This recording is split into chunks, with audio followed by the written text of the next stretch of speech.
Hi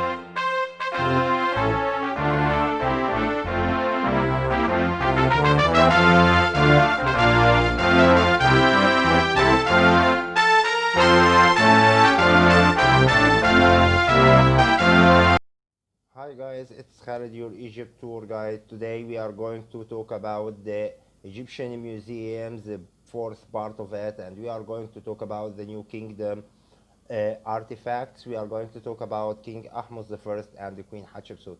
And this is because we have lots of artifacts of the Egyptian museum that returns back to the New Kingdom. And we talked before about the New Kingdom term that it includes three dynasties, the 18th, 20th, 19th, and the 20th. This is what we call the New Kingdom. And the 18th dynasty divided into two parts or two reigns. The first one is the military glory or the empire part. It starts by King Ahmose or Ahmoses the first and ends by King Amenhotep the third or Amnufis the third. While the other part is the religious revolution, and it starts with Amenhotep the fourth, who changed his name to Akhenaton, and ended by King Tutankhamun I and Hormuheb. While the 19th and the 20th dynasties, we call them the Ramesside period or the Ramesside era, and that's because there was 11 kings took the name of Ramesses from Ramesses the first and the second in the 19th dynasty, Ramesses the third till the 11th in the 20th dynasty. Now, get ready for your tour and let's discover together what we have in this video. King Ahmose the first or Amosis in Greek. In ancient Egypt it's called Jehuti Mes or Eyah Mes, which means the moon is born, was a pharaoh and founder of the 18th dynasty of Egypt, classified as the first dynasty of the New Kingdom of Egypt, the era in which ancient Egypt achieved the peak of its power. He was a member of the Theban royal house, the son of Pharaoh Seknan Ra'ta'a, and brother of the last pharaoh of the 17th dynasty, Camus. During the reign of his father or grandfather, Thebes rebelled against the Hyksos, the first occupation in Egypt, the rulers of Lower Egypt. When he was 7 years old, his father was killed, and he was about 10 when his brother died of unknown causes, after reigning only 3 years. Ahmose I assumed the throne after the death of his brother and upon coronation became known as Neb-Bohti Ra, which means the Lord of Strength is the god Ra. That's why some Egyptologists consider him the last pharaoh of the 17th dynasty. He was so loyal and faithful to his mother, Queen Eahhotep, and his grandmother, Queen Titisheri. He erected several monuments for them, and in the Egyptian Museum in Cairo, we have some unique collection of Queen Eahhotep, like this armlet of Queen Eahhotep. When it was found among the mummies here, this gold armlet of Eahhotep was thought to be a crown because of its diameter. However, it is certain that it was to be worn round the arm for protection. It is inlaid with lapis lazuli and carnelian, and decorated with vulture of gold and inlays bearing the names of King Ahmose I. Also, this gold dagger of Ahmose I, the inscription on blade reads "Son of Ra" from his body, Ahmose like Ra, and it was being a gift for his mother Hotep.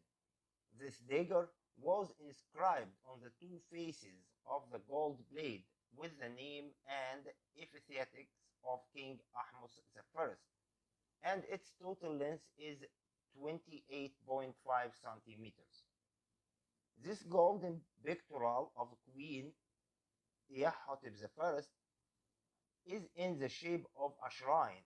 Its base is decorated with wavy lines in reference to the primeval water. It is protected by two falcons. In the center of a boat, a King Ahmose I is shown with gods Ra and Amun. The two gods are pouring water on the king in the purification process during the coronation ceremony. Also, from this uh, object, this bracelet of Queen Hotep is formed with two semicircles. Gold and lapis lazuli were used to create its beautiful two-color decoration. The right semicircle depicts Jeb, the god of earth, wearing the double crown and seated on the throne. His hands rest on a sign of protection that is on the shoulder and arm of the king kneeling before him. The other half of the bracelet is engraved with a falcon and a jackal-headed figures, representing the souls of Butu and Nachn, Lower and Upper Egypt, the mythical ancestors of the rulers of Egypt before the unification. Also, here is the necklace of Hotep, the golden necklace with a scarab pendant found in the tomb of Queen Hotep in the west bank of Luxor, the mother of Ahmose. Here also the stela that Ahmose was erected for his grandmother. He was erected a great temple as mentioned in this stela.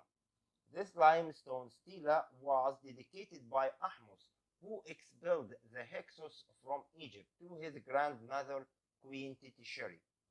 The top of this monument is decorated with a scene showing the king making offerings to the queen, who is seated on her throne. The lower part of the stela is occupied by a hieroglyphic text that is a dialogue between Ahmose and his wife, Queen Ahmose Nefertari. They are discussing what they have done for their ancestors, especially their grandmother Titisheri and his mother Queen Hotep. He expresses his wish to build a great mortuary temple at Abydos for his grandmother Titisheri. According to his words, this will be a great temple, the likeness of which has never been built before. And this stela is found in Abydos, and it's now in the Egyptian Museum of Cairo. Let's see the artifacts of the most famous woman in the world, Queen Hatshepsut. In her name, the inscriptions bearing cartouche with the name of Queen Hatshepsut as Gnemet Emin Hatshepsut, which means joined with Amun, foremost of noble ladies, and engraved into her pink granite obelisk at the cult center of Amun Ra in the complex of Karnak temples in Luxor. While this statue depicts Hatshepsut kneeling and holding two vases containing offerings of wine and milk used for libation. The statue was found in the mortuary temple of Hatshepsut at Deir el-Bahri and was made of granite with a height of 79 centimeters. The queen represented herself in nearly all her statues as a male ruler, but her beautiful feminine facial features are apparent in this statue. This statue now in her room in the Egyptian Museum of Cairo. While her sphinxes of Queen Hatshepsut, one of them is carved in fairly classic pose, in similar manner to the Middle Kingdom sphinxes of Amenemhat III. The front legs extend forward and the tail curls around the right hind leg. This sphinx is a portrait of Hatshepsut with the elegant feminine features of all her statues: almond-shaped eyes under arched brows, a fine aquiline or hooked nose, and a small smiling mouth. Writings on the chest can be read as Ma'at Kara, beloved of Amun, may life be given forever. The Sphinx is made of granite and it is 145 centimeters high and 260 centimeters long, while the other one depicts her on dunes, a lion, mane as well as the traditional king's beard. Hatshepsut ruled as a man, not as a woman, and for this reason her royal protocols and titles are always written without the feminine qualification, which is the T letter in the hieroglyphic. This is the case in the text inscribed on the base of the Sphinx, where it is written, "Beloved of the god Amun, endued with life forever." In spite of her typical representation as a man, she is shown here with feminine facial features, especially in the false cheeks and lips. However, she has a long false beard like all male pharaohs. The name Hatshepsut is inscribed on the royal cartouche between the four legs of the Sphinx. The body is painted yellow except for the man. The false beard and the ears are painted blue. This Sphinx of Hatshepsut is somewhat different from the traditional Egyptian sphinxes, which was a human head with a lion body. This one has a human face, a lion's head with mane and ears, and a lion body. It is made in the same style as the sphinxes of the Middle Kingdom found in Tanis, which have Asiatic features. This sphinx, however, has the beautiful features of Queen Hatshepsut. And here is the famous head of Queen Hatshepsut. It is made of painted limestone and its height is 61 centimeters. It was found in Deir el-Bahari at her funerary temple by the Metropolitan Museum of Art excavations in 1926. We believe that this head would have at one time adorned a colossal statue of Hatshepsut that perhaps crowned one of the Osirian pillars that decorated the portico of the third terrace of Queen Hatshepsut temple at Deir el-Bahari. Of course, this statue is well known because though Hatshepsut was female, she nevertheless wears the traditional beard. In Karnak excavations, more than 20 statues depicting Sin en Mut, the most favored and influential person during the reign of Queen Hatshepsut, were found in the Karnak cache. 8 of them portray Sin en Mut with Princess Nefru Ra, the daughter of Queen Hatshepsut. This statue shows the noble man with the features of a young man, full cheeks in a smooth round face, wide open eyes with long lashes executed in relief, large ears, and a small straight full mouth. As Sin en Mut was her tutor, the princess had emerged from his mantle, an indication of her position as heiress to the throne. The child wore her hair in the pleated trees, characteristics of royal children, ornamented with the auras or cobra. Her name inscribed within a cartouche next of her head is preceded by the title God's wife, most probably Amun Ra.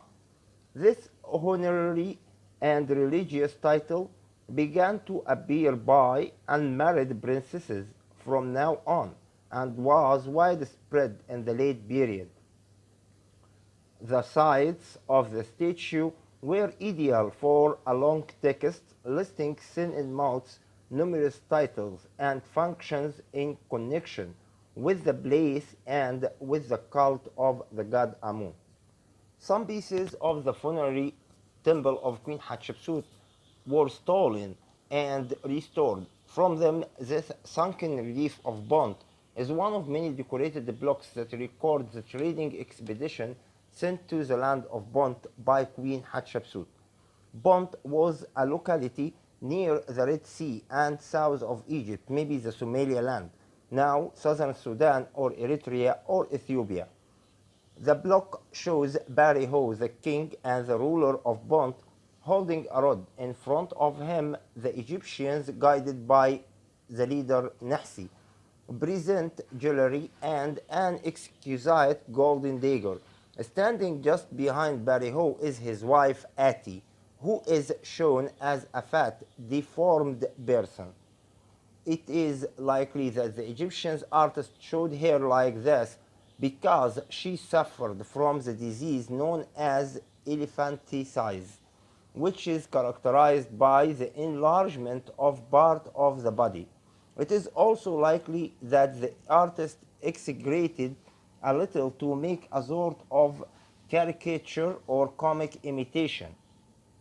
The artist recorded all the details of African life. He even depicted small details, such as the African collars worn by the ruler of Bont and his wife, and the strokes drawn on their faces. This piece is from Hatshepsut Mortuary Temple in Deir el-Bahari in the west bank of Luxor, and it is now in the Egyptian Museum. This shrine and the cow's statue were retrieved from under heaps of debris south of mortuary temple of Hatshepsut at Deir el-Bahari. The shrine is from the reign of Thutmose III and maybe from the co-regent of Thutmose III and Hatshepsut. Its roof is painted blue with yellow stars to imitate the vault of heaven. On the front wall, Thutmose III is burning incense and pouring a libation in front of Amun-Ra. The same scene is depicted on both of the side walls. At the end of each scene, the king repeats the ceremonies of worship 4 times before the goddess Hathor. Represented as a woman, he then consecrates offerings to the figure of Hathor depicted as a cow standing in her shrine. There is a small image of Thutmose III painted in black beneath the cow head. Another image of a young prince, later King Amenhotep II, shows him suckling milk from the cow's udder. To the left, Thutmose III is held by his queen Hatshepsut Merit Ra. To the right, the king stands followed by the royal daughter and sister Merit Amun, together with a second woman whose name has been obliterated.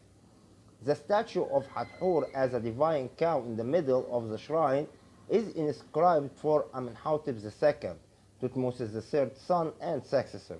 Hathor's head is surmounted by an orus or a cobra, a solar disk, and 2 short plumes. Amenhotep can be seen twice in the statue, once at the front beneath the cow's head, and the second time depicted as a young boy nursing beneath the cow's right side. Finally, the mummy of the great pharaoh Hatshepsut was found by Howard Carter in her tomb KV60 in the Valley of the Kings, while assembling all unidentified mummies with their right arms placed across their chests, a royal posture for the Egyptian mummy project. Some were studied with a CT scan machine. At the same time of canopic box from Deir el-Bahari cachet that was inscribed for Hatshepsut and contained her liver was also scanned. There was also a tooth inside, a molar with a root, and when examined it was found that it fitted exactly into the mouth of one of the royal women. After analysis of Hatshepsut's mummy, it was concluded that she had died at about the age of 50, that she had been obese, and that she had diabetes and cancer. The box that contained the tooth is also on display near the mummy. Now, they are all shown in the Mummy's Hall of the Egyptian Museum, but maybe they are going to be moved to the new museums. By this part, we have already finished our video today. The next video, we are going to talk about Tutmosis III and until we reach Akhenaton or Amenhotep IV. And this will be in separate video. After that, we are going to talk about King Tutankhamun and his golden collection, which is more than 5,000 pieces of artifacts. Till we meet again, I wish you all the best, guys. Don't forget to subscribe, share, and like these videos. If you have had any questions, just drop them down in the comments or through my Facebook page. You are going to find the link also underneath in the description. I wish you all the best and have a great day from Egypt.